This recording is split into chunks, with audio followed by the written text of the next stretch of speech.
Una república sin fronteras. Del conurbano al mundo, la patria de las moscas. Con la materia, ¿no?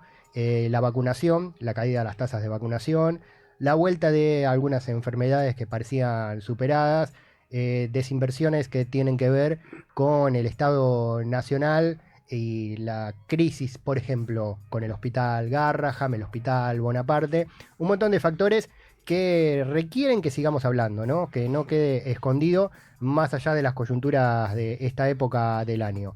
La tenemos aquí con nosotros a María Cecilia Freire, que es microbióloga e inmunóloga. Es es jefa del servicio de neurosis del Departamento de Virología del Malbrán también. Bueno, un currículum y una expertise que queremos utilizar aquí en buenos términos para hablar de estas cosas. María Cecilia, bienvenida. Gracias por acercarte a los estudios antes que nada. No, gracias a ustedes por invitarme y te voy a hacer 2 correcciones. Las que hagan falta, sí. No soy inmunóloga, soy microbióloga, especialista en virología. Y por otro lado, ya estoy jubilada en el Malbrán, no soy más jefa del servicio de neurovirosis, pero fui casi 42 años jefa. Ajá, bien. Y de toda esa experiencia en el Malbrán, por ejemplo, ¿cómo estás viendo este presente en este hospital y en todos los hospitales nacionales en la República Argentina? Y la situación es bastante seria. Esto nosotros lo vivimos en la época del extinto Carlos, no voy a decir el apellido. Está bien. Nos pasó exactamente lo mismo. Tenemos madera para tocar igual. Bueno, nos pasó lo mismo con el eufemismo de la reforma del Estado, que en realidad no fue una reforma del Estado, fue un achicamiento del Estado. Nosotros tuvimos un conflicto que duró 7 meses porque habían echado 101 personas y fue el único conflicto que le torció el brazo al menemismo y lo ganamos. ¿Esto fue en qué año? 1996, 1997. Ajá.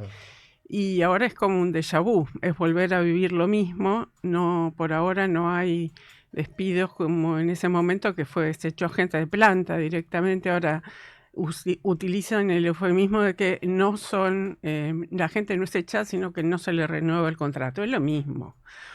Están trabajando con un presupuesto, los insumos que se usan en el Malbrán son importados.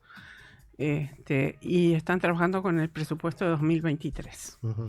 Así que imagínate que la situación es grave porque los precios no se mantuvieron como en el 2023. Claro. Entonces tenemos crisis en cuanto a los salarios no aumentaron más, se firmó una paritaria de 1% de aumento, que no es nada. Crisis en cuanto a los reactivos, que se utilizan para hacer una serie de diagnósticos y bueno, y esa es la realidad que estamos viviendo y que está viviendo toda la salud pública en el país.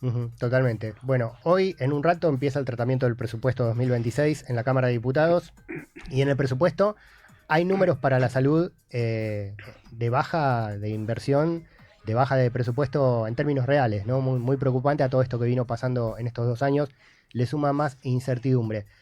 A esto que contaste, María Cecilia, de los contratos que se caen, que terminan siendo despidos encubiertos, nos vienen contando trabajadores de la salud y delegados gremiales de los distintos hospitales, también que está pasando un vaciamiento por salarios, ¿no? A los trabajadores y trabajadoras de la salud no les alcanza, tienen multiempleo y buscan otros rumbos también, ¿no? Empiezan a salir profesionales de los hospitales para ir a otro sector y se van vaciando también de esa manera los espacios. Sí, es así, es tal cual, te lo contaron.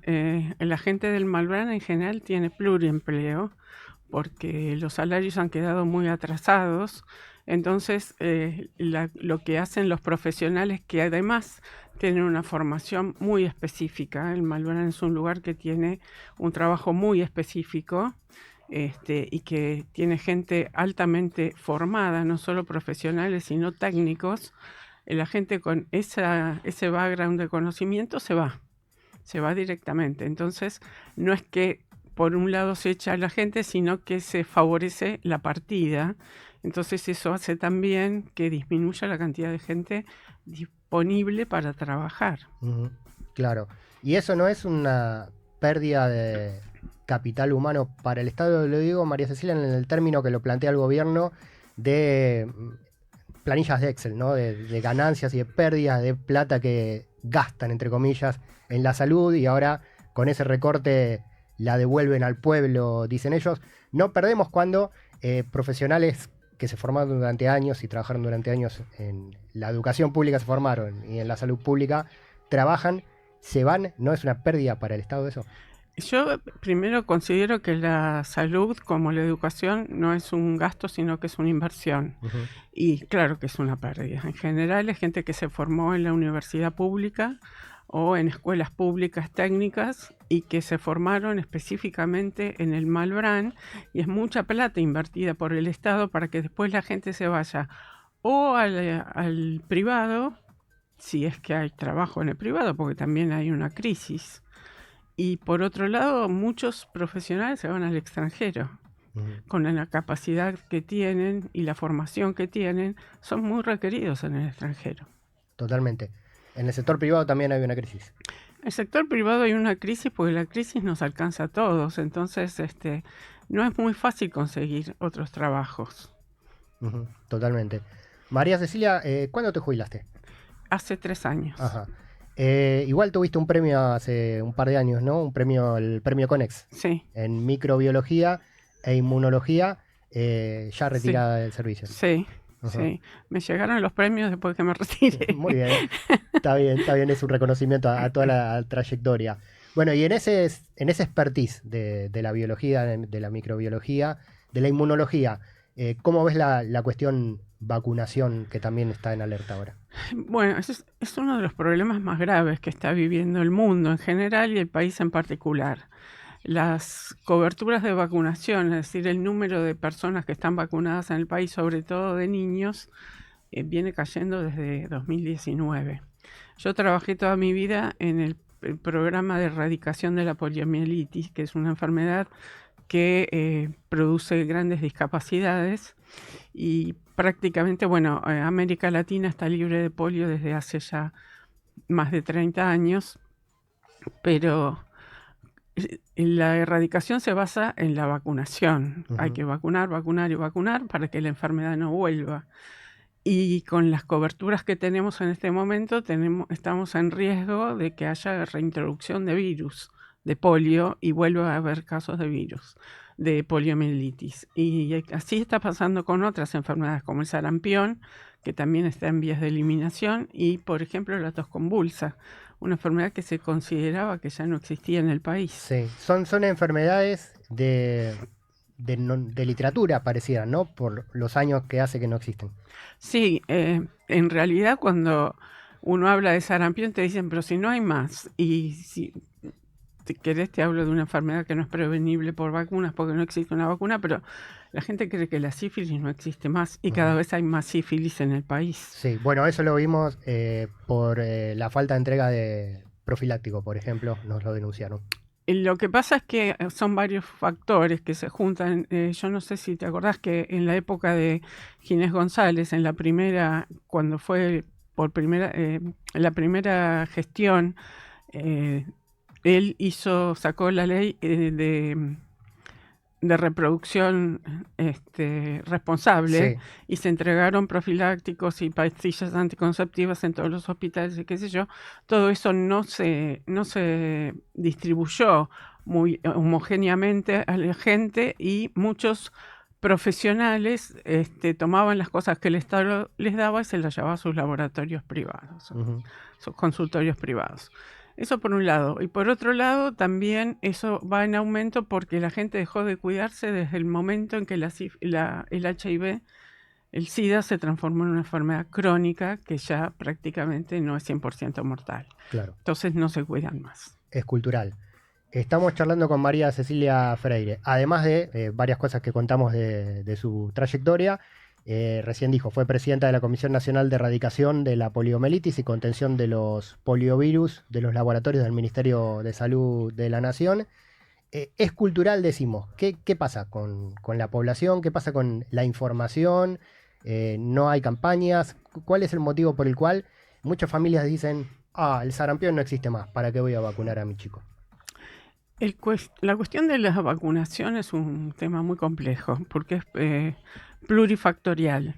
Hay muchos factores. Primero, es un tema de inversión. Hay que invertir en personal, hay que invertir en compra de vacunas y hay que invertir en un montón de cosas que tienen que ver con la logística de la vacunación.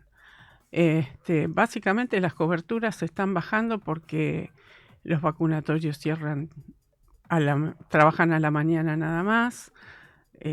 Yo quiero hacer un paréntesis en esto y decir que los vacunadores son héroes silenciosos, son la gente que llega a todos lados, a los lugares más recónditos del país, llegan a vacunar montados a lomo de mula o como fuere. Pero pasa también que en este momento la desinversión que se está produciendo en salud lleva a que el país no compre todas las vacunas necesarias, porque el que distribuye las vacunas a las provincias es Nación.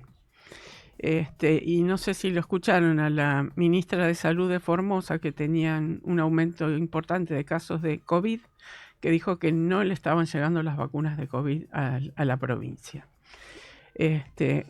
Después hay una serie de factores que los antivacunas en la Argentina no tienen mucho peso. Pero, por ejemplo, el otro día se hizo una sesión en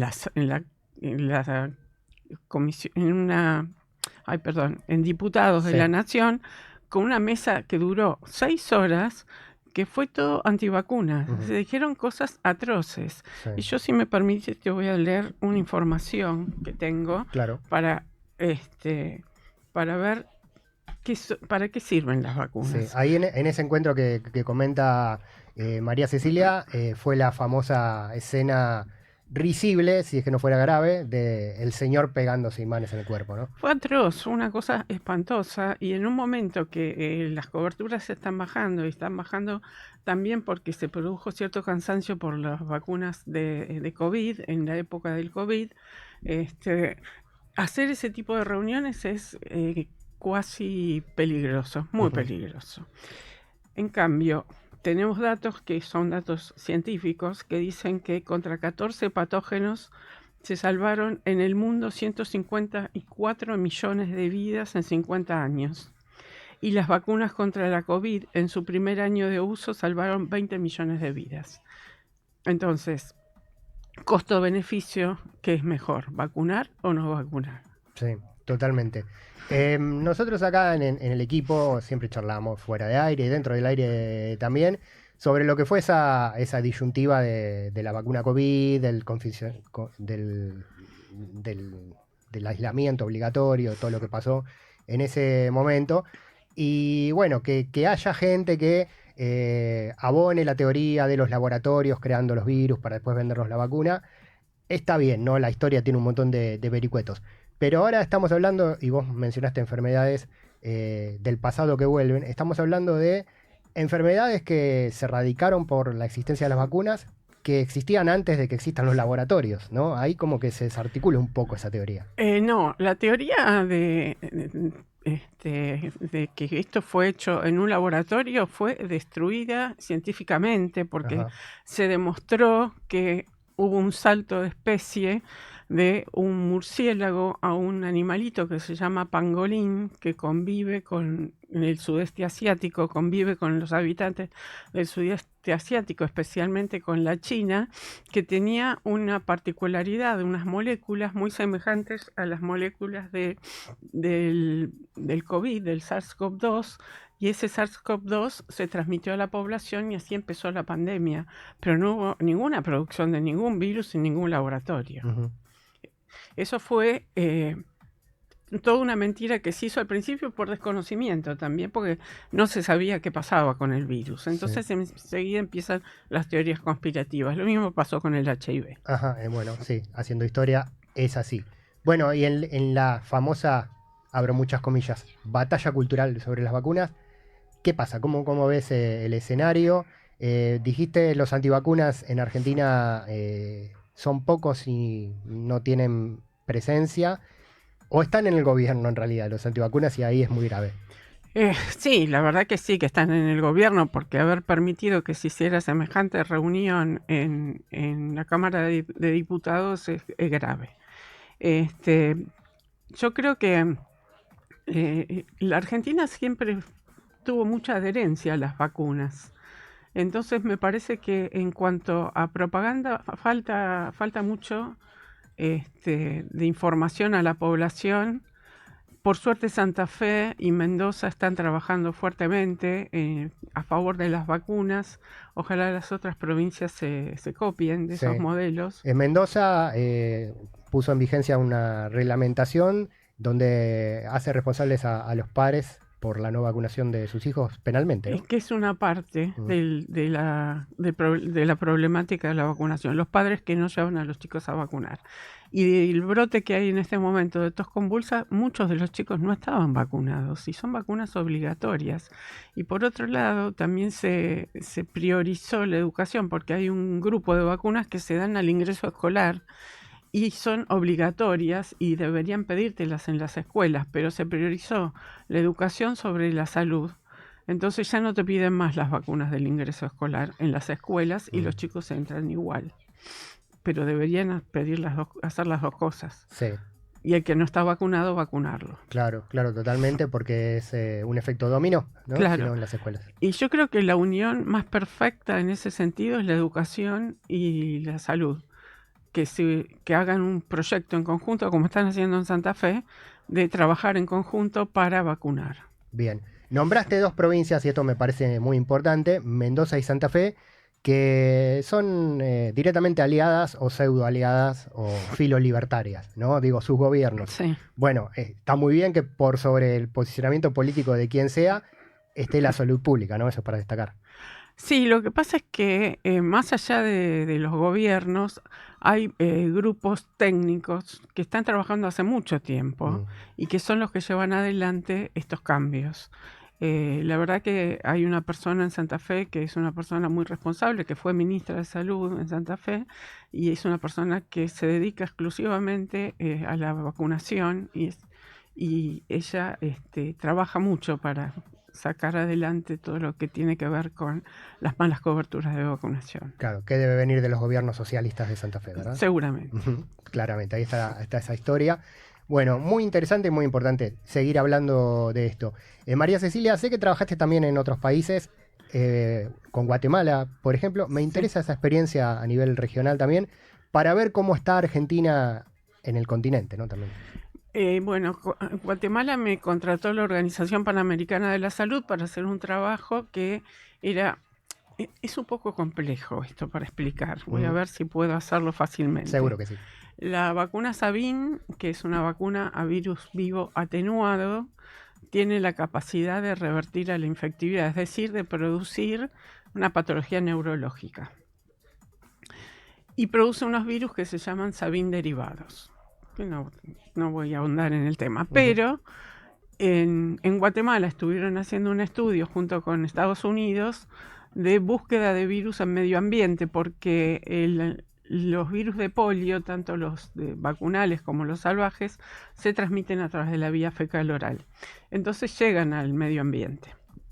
Y encontraron 2 Sabin derivados. Entonces tenemos que definir con ese grupo en el que me convocaron si era un brote que había ocurrido en Guatemala o era un hallazgo casual. Se hizo todo un estudio y la verdad, yo viajé mucho gracias a la polioparálisis, a mí me hizo mover mucho. La verdad que nosotros los argentinos tenemos una particularidad muy extraña, que somos muy buenos individualmente, pero en conjunto somos bastante malos. Y si vos podés viajar y tomar cierta distancia objetiva con respecto al país, vos te das cuenta que trabajamos muy bien. Y en Guatemala trabajaron muy mal. Sí, una Guatemala olvidada por Dios, ¿no? Sí. En aquellos tiempos, como dicen. Sí. Tenían lo que se llama uno de los pilares de la erradicación, que es el estudio de los casos de parálisis. No lo estaban haciendo, las coberturas eran bajas, no tenían laboratorio propio. Nosotros tenemos un laboratorio propio que es el laboratorio de referencia regional para el Cono Sur y reconocido por la OMS. Bueno, un montón de cosas que nosotros hacemos, Guatemala no lo hacía bien Y vino muy bien esto porque pudimos, entre todos los que participamos, que había gente de distintos países de Latinoamérica, llegamos a la conclusión que el hallazgo de esos virus en el medio ambiente había sido un hecho puntual y que no había ningún brote, lo cual fue una alegría. Bien, bueno, vale este dato para que Argentina no vaya camino a ser Guatemala. ¿Vieron esa frase que dicen vamos a ser Venezuela, vamos a ser Cuba? Bueno, no seamos esa Guatemala, ¿no? Con la desinversión en la salud. Justamente yo creo que, como conozco mucha gente, y conozco gente de Cuba, y conozco gente de Venezuela, la verdad que son muy buenos en lo que hacen. Cuba es un ejemplo En la salud. a tener en cuenta. Es maravilloso, y aparte lo hacen con un sentido nacional y de orgullo con lo que hacen. Y la persona que yo conocí de Venezuela es una persona que está continuamente formándose, introduciendo nuevos métodos de diagnóstico al país y que la verdad es que trabaja muy bien. Entonces eso de que nos vamos a parecer a Cuba o Venezuela me parece ya remanido y que conlleva, por supuesto que hay un trasfondo político, pero también un gran desconocimiento por el resto de América. Totalmente. Bueno, por eso subrayamos que no queremos parecernos a Guatemala en salud en ese momento en el que María Cristina estuvo por allí trabajando y nada se hacía contra el avance de las enfermedades. María Cecilia, te agradecemos mucho la visita. María Cecilia Freire, con un amplísimo currículum en salud que no vamos a volver a repetir porque es inabarcable. De toda esta charla, si algo te queda por decir que te parece importante comunicar, aprovechando estos micrófonos y la llegada a muchos lugares que podemos tener. Además, esta charla queda flotando en las redes sociales y es imperecedera y va a ser llegada a muchos lugares. ¿Qué mensaje te parece importante dejar?